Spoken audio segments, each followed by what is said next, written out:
Hello and welcome to this presentation where we're going to discuss various research methodology and methods associated with quantitative and qualitative studies. The aim of this presentation is essentially to provide you with an overview of the various methodologies and methods from where you can undertake your own research into this topic area. This presentation is underpinned by previous lecture presentations. Lecture presentation 1 related to an overview of quantitative and qualitative data, showing the different techniques that are used and their applications. For your reference, here's an overview of the presentation for lecture 1. And also a previous lecture presentation which overviewed the use of the scientific method for use in quantitative research. Previous lecture number 3 related to further quantitative and qualitative research considerations, and it's encouraged that you've reviewed all these previous lectures before reviewing this current lecture presentation. And here's a brief overview of this presentation. We commence with a section related to research terminology and definitions. This is a reference section that you can refer to help you understand some of the terminology we'll be using throughout the presentation. Next I have a section entitled Research Design. This is really an optional section and only included to provide a holistic perspective as to why we use certain methodologies and certain methods. For some technician engineers this section may actually be quite difficult to understand, but nevertheless I thought it was useful to include it as an optional extra should you want to review this more holistic perspective. We commence by defining some philosophical terms such as epistemology and ontology. I'm sure you've never heard of them before. Then we define some paradigms of inquiry. This essentially relates to a researcher's worldview, how the researcher perceives the world and knowledge acquired within the world. And to give some kind of practical context, I've included an illustration of engineering and educational epistemology in comparison with each other. That's just my perspective based on my engineering career and also my educational research experience. Then in the latter part of the presentation we have what's really the essence of the presentation, and that's an overview of the quantitative research methodology and methods, and we conclude the presentation with an overview of qualitative research methodology and methods. So the latter two sections here are the essence of the presentation, providing a brief overview of the various methodologies used and the associated research methods. And here are the approximate start times related to the various sections contained within the presentation, hopefully to aid your ease of access through the presentation, but please note all times are rounded to the nearest minute. And again, as mentioned previously, this research design section is purely included for those students who would like an insight into the philosophical underpinnings of the various methodologies and methods. So here's the beginning of the research definitions and terminology section. This is purely for reference and defines various terminology used throughout the presentation.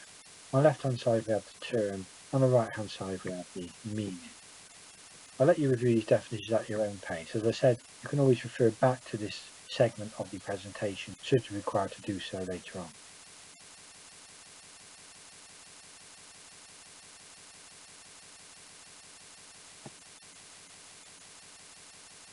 Definitions and terminology continued.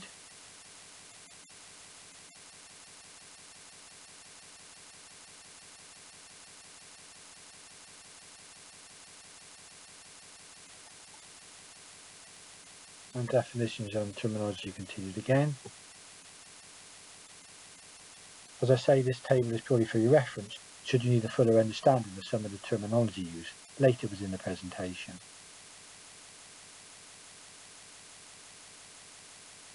So let's consider research design, which is essentially preparation of a strategy of conducting research. Research designs encompass plans and procedures spanning decisions about proposed study, which ranges from the holistic, broad philosophical assumptions to detailed methods used within the research process. Informing these decisions are the following considerations: a researcher's worldview, that's the way a researcher thinks about the world; procedures of inquiry, often called methodologies or strategies; and specific methods of data collection, analysis and interpretation. Research design continued. The selection of research design is also based on the nature of the research problem under consideration. For example, the specific characteristics, scope and context being investigated. The researcher's personal experiences and the intended audience of the study further impinge on the proposed research design. Three types of designs are predominantly considered by researchers, which are quantitative, qualitative, and what's termed mixed methods. Mixed methods being a combination of quantitative and qualitative methods. Research design continued. Let's consider the philosophical branches of epistemology and ontology. A researcher's worldview is founded on two philosophical principles or precepts, as stated below. Firstly, epistemology. This is the branch of philosophy concerned with the theory of knowledge, that is, how we know what we think we know. Traditionally, the central issues in epistemology are 1. The nature and derivation of knowledge, that is, the understanding of what knowledge is, how it is acquired, its limitations and scope, and 2. The reliability of claims of knowledge, in other words, its justification. Our philosophical branches of epistemology and ontology continued. Let's now consider ontology. This is concerned with the nature of being, what exists. So this branch of philosophy questions assumptions about existence underlying any conceptual scheme, theory, or system of ideas within a subject area.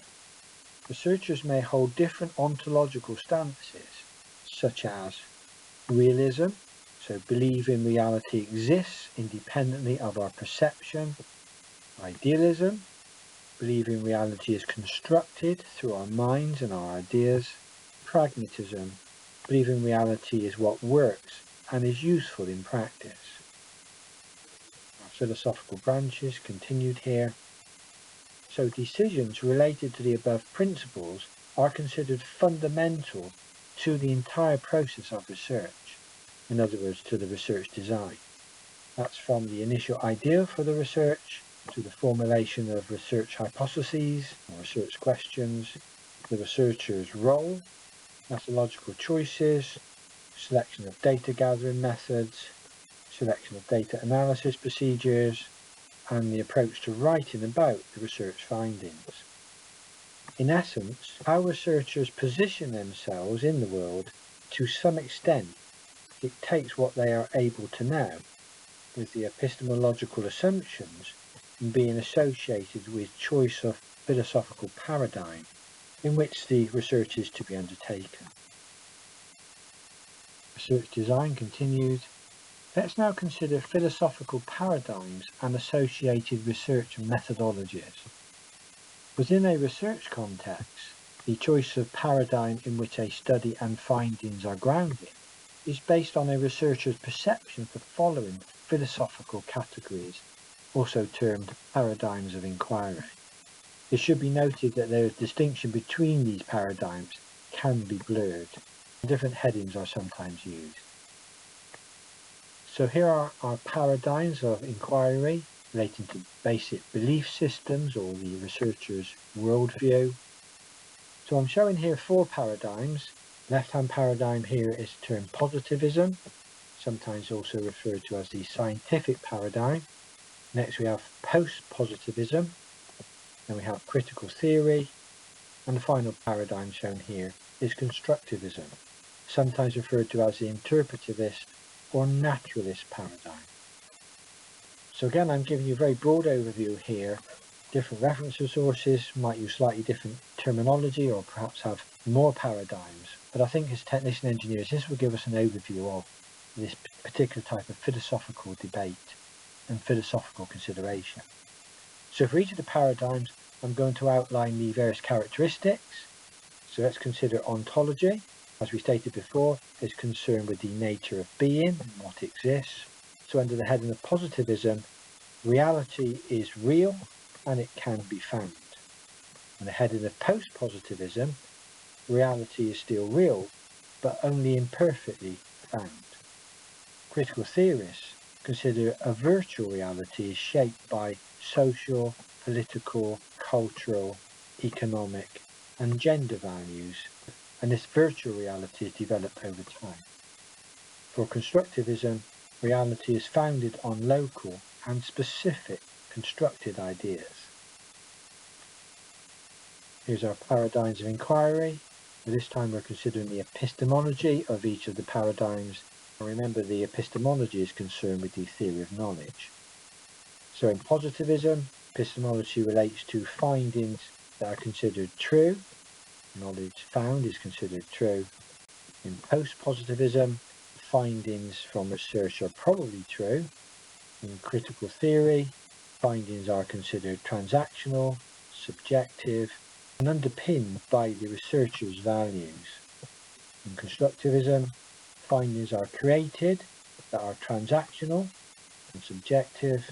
Findings emphasizes the interaction between researcher and research subject and acknowledges the researcher's perspective and experiences shape research process and findings.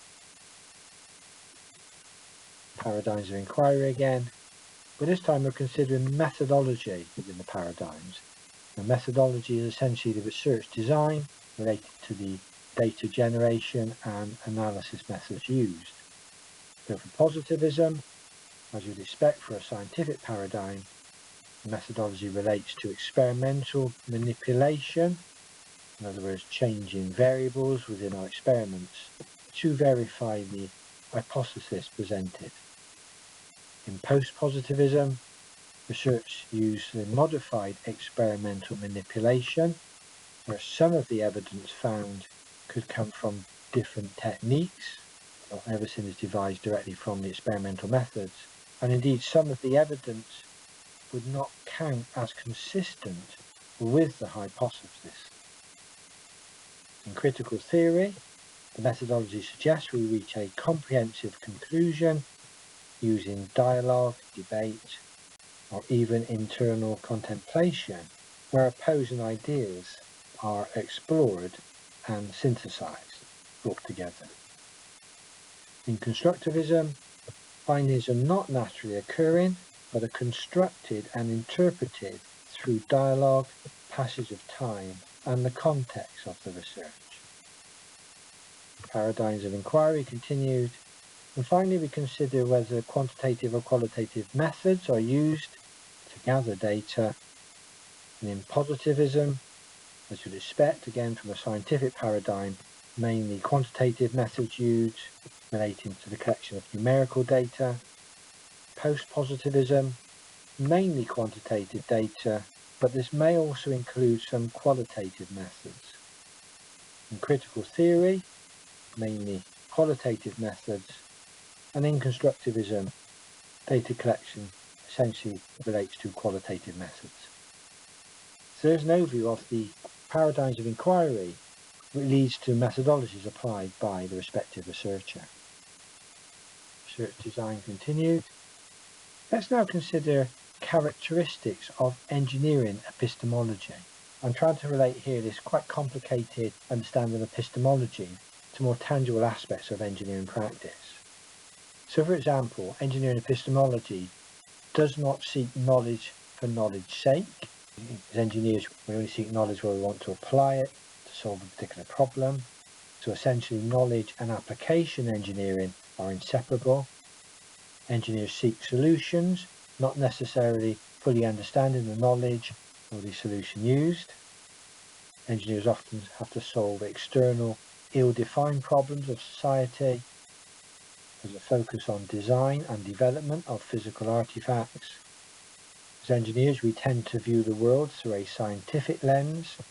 We generally have linear, developmental, cumulative acquisition of knowledge, linear bodies of knowledge, if you like. For example, if you consider our subject area of engineering mathematics, which we study over many years, this is actually a linear body of knowledge. In the first year of study, we'll recap fractions, indices, bracket expansion, factorization and transposition. And also we'll solve simple equations, simultaneous equations, quadratic equations, log equations and indices equations. And this then forms underpinning knowledge for our second year of engineering mathematics study when we solve, for example, exponential equations, trigonometric equations, hyperbolic equations. If we consider the solution of the hyperbolic equations using the method given to us, we require all these topic areas as underpinning knowledge, most of which are studied within our first year of engineering mathematics, so we can see how engineering mathematics has this linear body of knowledge. What's delivered in the first year of mathematics study underpins topic areas in the second year of study. Here's an example calculation showing the use of the various topic areas within our solution. And that's true of in the third year of study when we cover such topic areas as complex numbers, solving cubic and quartic equations, solving first order differential equations, second order differential equations, etc. These essentially third year topic areas are underpinned by techniques studied in the first and second year. So using this mathematics illustration, we can clearly see we have a linear body of knowledge in the scientific paradigm. We have a reliable, repeatable, codified and generalizable knowledge base referred to, and essentially engineering is an applied science discipline, but requiring intuition and judgment, so some consider that's associated with the art form of application. Characteristics of engineering epistemology continued. So how do we acquire knowledge? It's exposure to technology, application of mathematical and scientific body of knowledge, and our forms of knowledge, predominantly quantitative. We often refer to specifications, standards, codes of practice, and it's considered a hard applied discipline that uses heuristics. That's essentially learning, discovery, or problem solving, which involves experimental and especially trial and error methods. I'm now going to try and offer an illustration using some personal reflections here, contrasting engineering and education in terms of their knowledge base and research design. So to illustrate two contrasting research paradigms or research methodologies, I've considered below my transition from a practicing engineer and later an engineering lecturer to that of an educational researcher, and the thesis produced many years ago, research undertaken related to a study of lecturers and students' constructions of BTEC national assessment practice in a college engineering program area. So straight away, looking at the title of the study, it's clear to see that the research was going to consider constructions of the lecturers and the students. In other words, these constructions were based on perspectives and understanding of the participants in this particular context. So without using any complicated terminology related to the paradigms on the previous page, it's clear to us as technician engineers we couldn't use the same kind of techniques we would use to analyse, say, research into materials under certain conditions that we would use to understand lecturers and students' constructions. There would be different methods and techniques required. In other words, there would be a different methodology in trying to solve this particular problem. Here's the illustration, contrasting engineering and education continued. Here are the actual research questions used within the study. If you want to read them yourself, then feel free to do so. But if you consider the research question 2, the essence is trying to find what the nature and form of BTEC assessment practice within the micro level of classroom engagement. And question 3, consider how do the constructions of assessment practice affect students with regard to preparedness for progression. So again, to determine the nature and form and the constructions, we obviously would need different methods than those we would apply in a more scientific or engineering-based research project, where we might be using a much more quantitative approach to the study. So irrespective of whether we fully understand the paradigms outlined on the previous slides, I think it's clear to say we would need different techniques, different methods, different methodology to find the nature and form and constructions of assessment practice than we would need to use to find, for example, the stresses in certain material types under certain loading environmental conditions. So that's why we need these different methodologies to help us research problems in different fields of study, from scientific research to that of the social sciences. Our illustration, contrasting engineering and education, continued. So for my transition between engineering and education, I would consider engineering tends to objectivist traits. In other words, realism, it considers a knowable world exists relating to inanimate artifacts. We try to discover universal laws. Our knowledge is founded on scientific principles, and we have an experimental approach to knowledge. In contrast, as an educationalist undertaking research, this tends to subjectivist traits, where idealism, different people construe the world in different ways. We're trying to discover how different people interpret and interact with the world, and we search for meaningful relationships and try to uncover consequences of actions. It's founded more so on psychological and sociological considerations. That's just my perspective from my encountering of the two disciplines. Our illustration continued.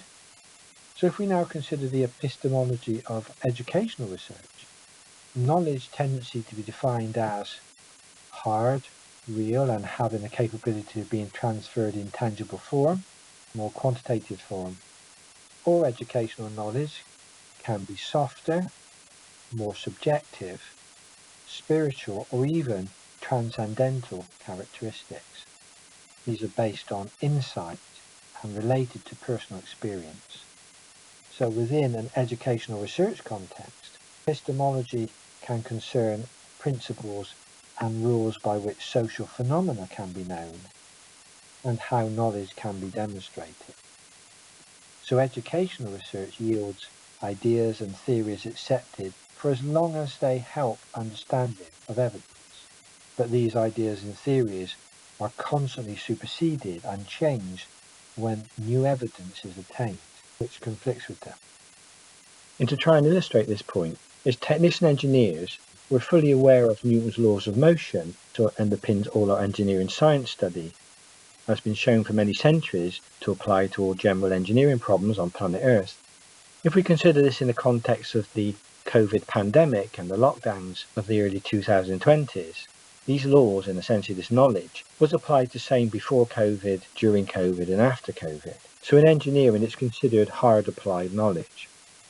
If we compare this now to the educational research study mentioned previously, which was undertaken before the COVID pandemic, the research focused on the nature and form of vocational assessment practice at a small engineering college and on the constructions of assessment by the lecturers and students. So during the lockdown associated with the pandemic, obviously nature and form and construction of assessment would have been different because of lockdown effects.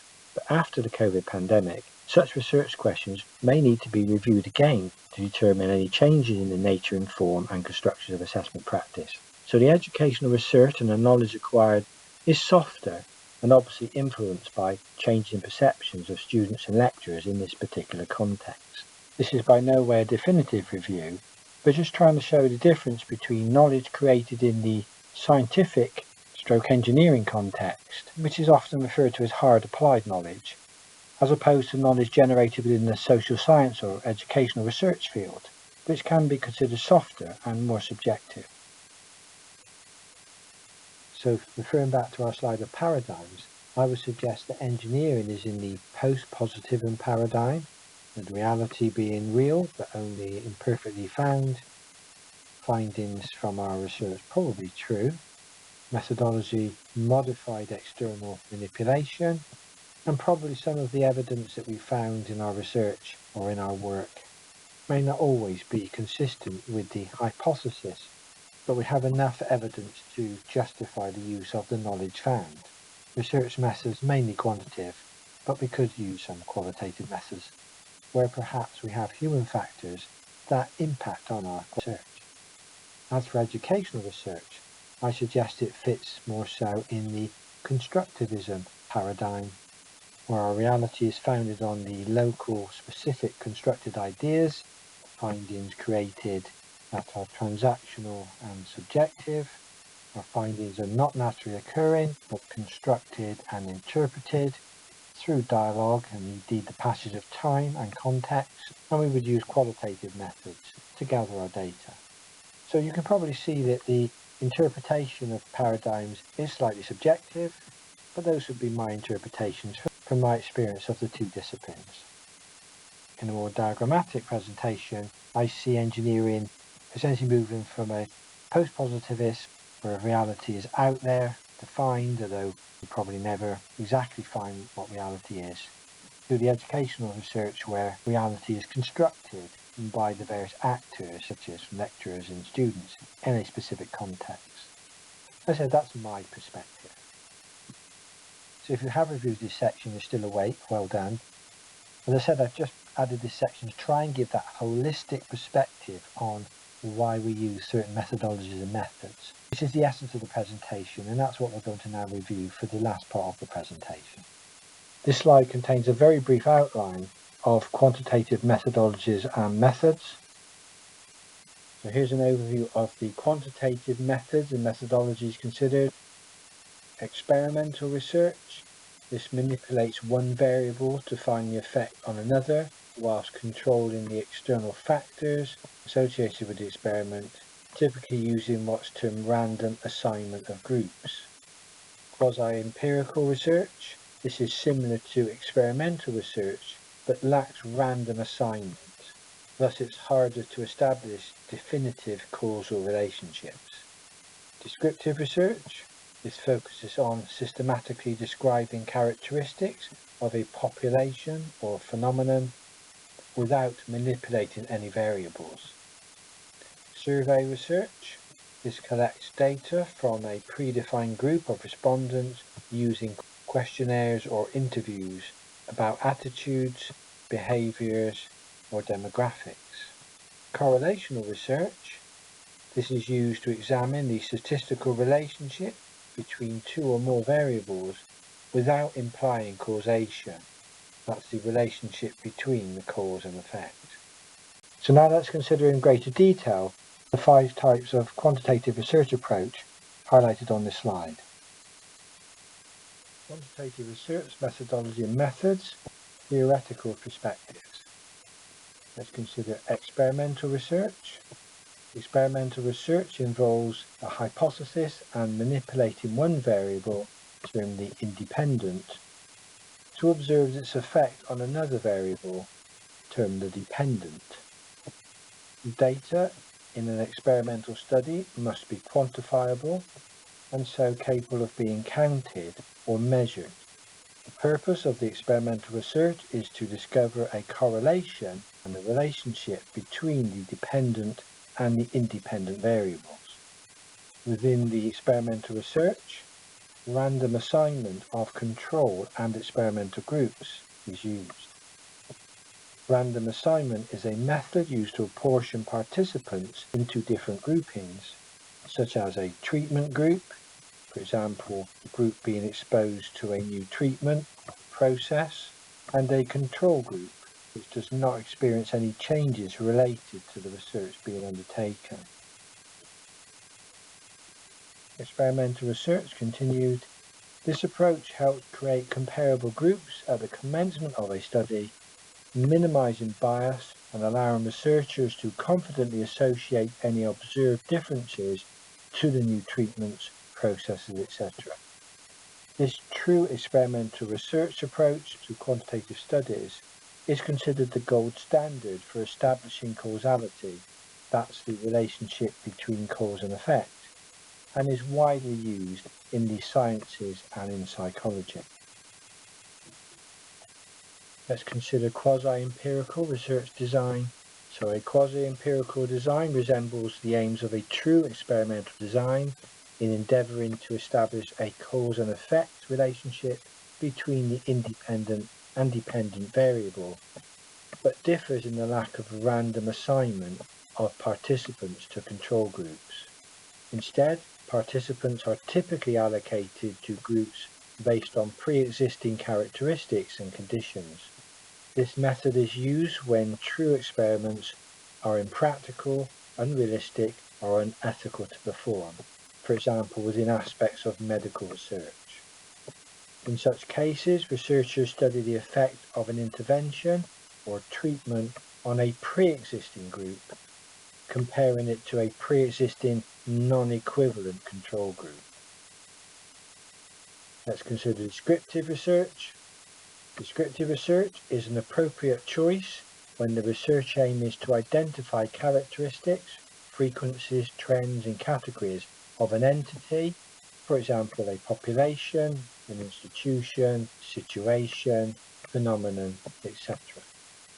Such research is used to accurately and systematically describe the entity in an attempt to compare, contrast, clarify, analyze, and interpret the entity and its events within a broader subject or discipline.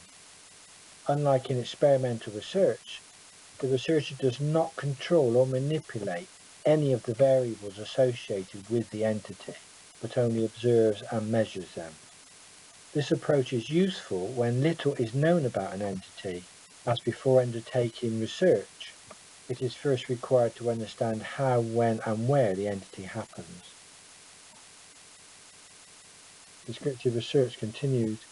So descriptive research gathers data using such tools as observations, case studies, and surveys to answer questions about what, where, when, and how, but not why, an entity occurs. This method is useful in forming an understanding of the characteristics associated with an entity before moving to more complex analyses. Survey research. Survey research is a systematic method involving the collection of data from a predefined specific group using questionnaires or interviews, and is widely used in the social sciences, marketing, and public health. This approach gathers information on attitudes, opinions, behaviours, or characteristics of a large population. Such surveys can be conducted in person, can be telephonic or online, and can be cross-sectional, that is an observational study, analysing data from the population at a specific point in time, or it can be longitudinal, in other words, repeatedly observing the same individuals over an extended period, often years or decades.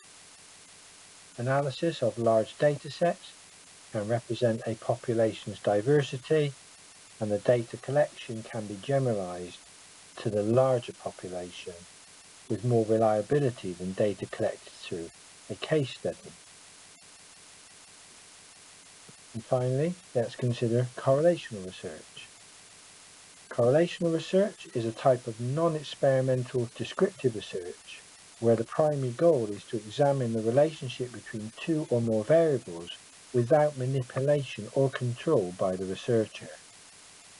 The variables are measured as they naturally occur, for example, the relationship between diet and eating disorders, or the relationship between vocational students' achievement and socioeconomic status, from where the researcher analyses the statistical relationship between them, which can have a positive, negative, or zero correlation. Correlational research continued. While such research cannot establish causation, that is, the relationship where a change in one variable directly leads to a change in another variable, it is valuable for its prediction purposes and hypothesis generation. Unlike experimental research, which is fully based on scientific technique and hypothesis, a correlational research study is descriptive. This slide very briefly overviews qualitative research, methodologies and methods. Grounded theory. This involves generating theory inductively, that is, using specific observations to form a general principle or conclusion. This occurs from systematically gathered and analysed data. Ethnographic research. This focuses on exploring cultural phenomenon by immersing the researcher in the participant's natural environment. Narrative research. This studies the stories or personal accounts of individuals to understand how they make sense of their experiences. Historical research examines past events, documents, and artifacts to understand and interpret historical context and developments.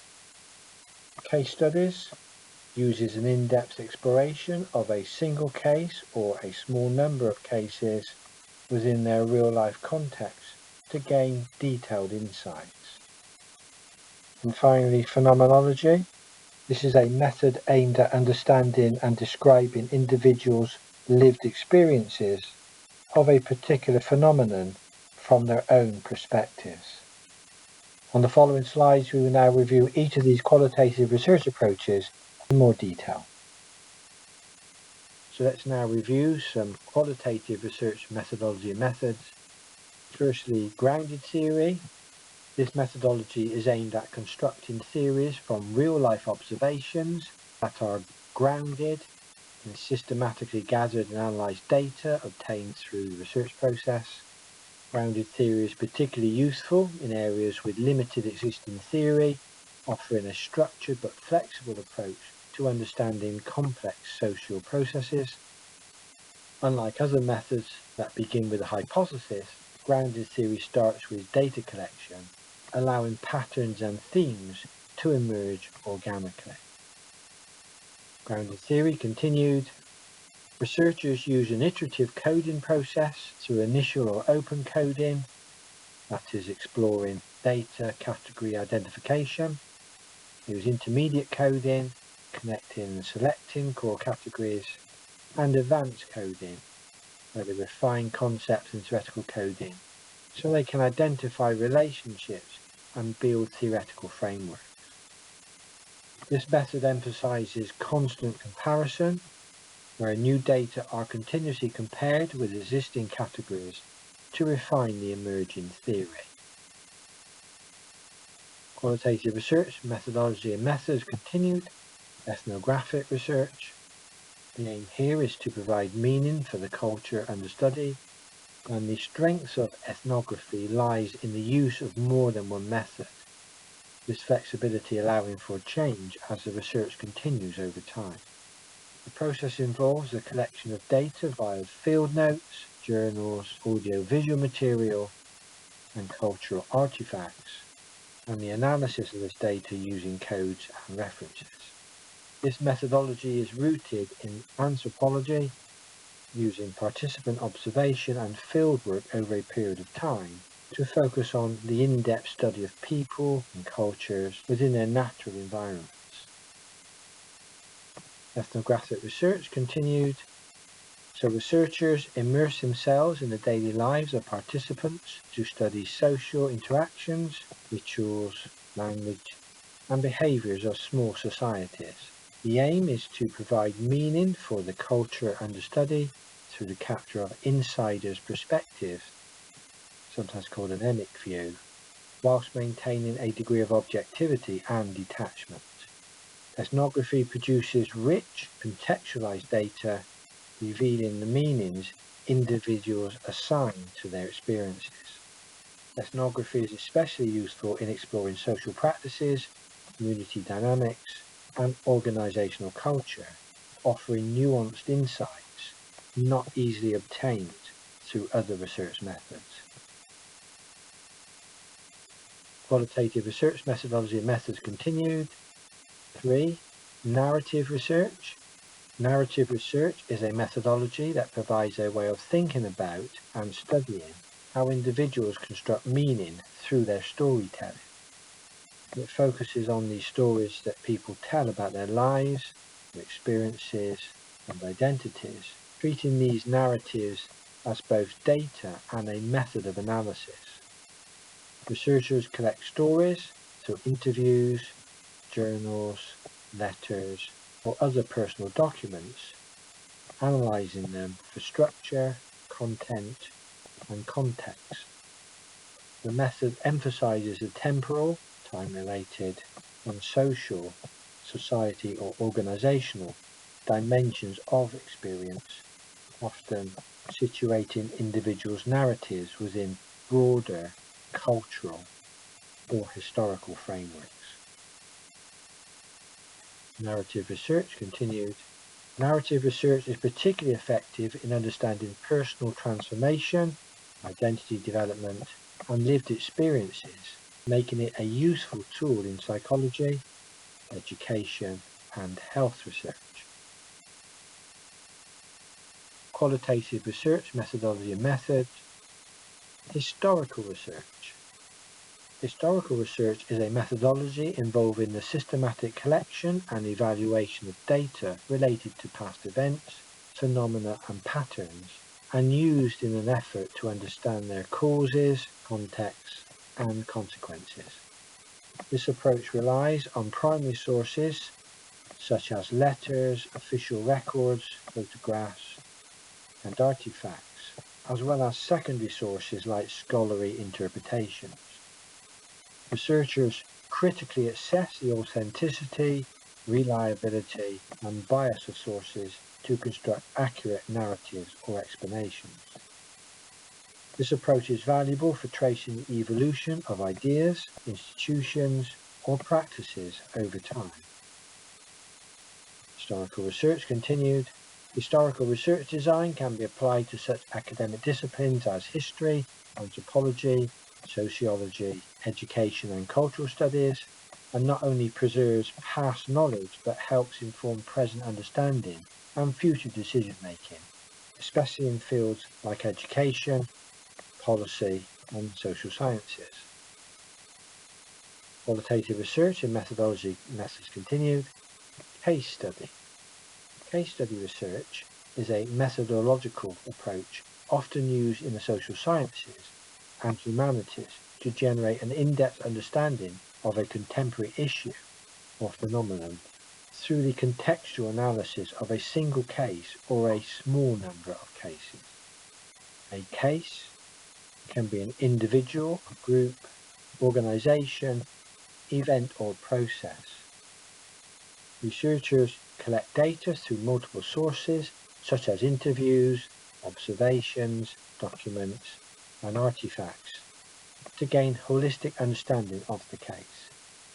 Such case studies can be exploratory, explanatory, or descriptive, and are often used to investigate complex phenomena within real-life contexts. This method is particularly useful in gaining detailed and nuanced understanding of the case subject and generating new theories or rich insights and having practical implications.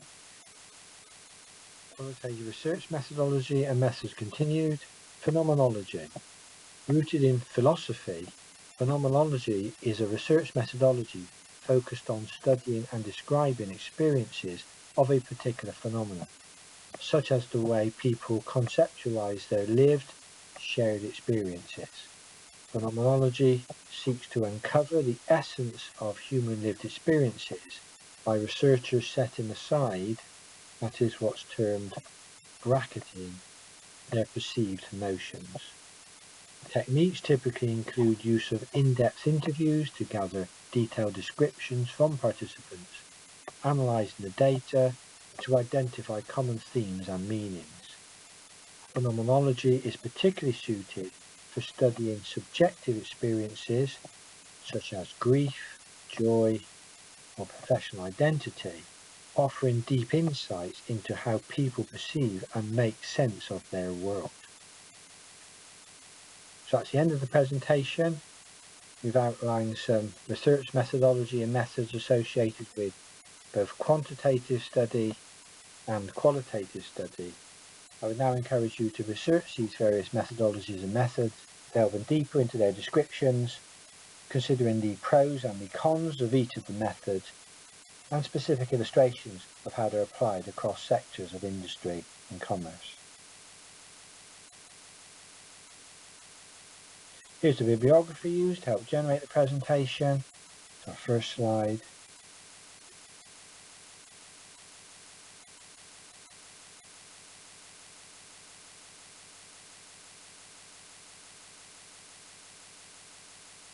Bibliography continued.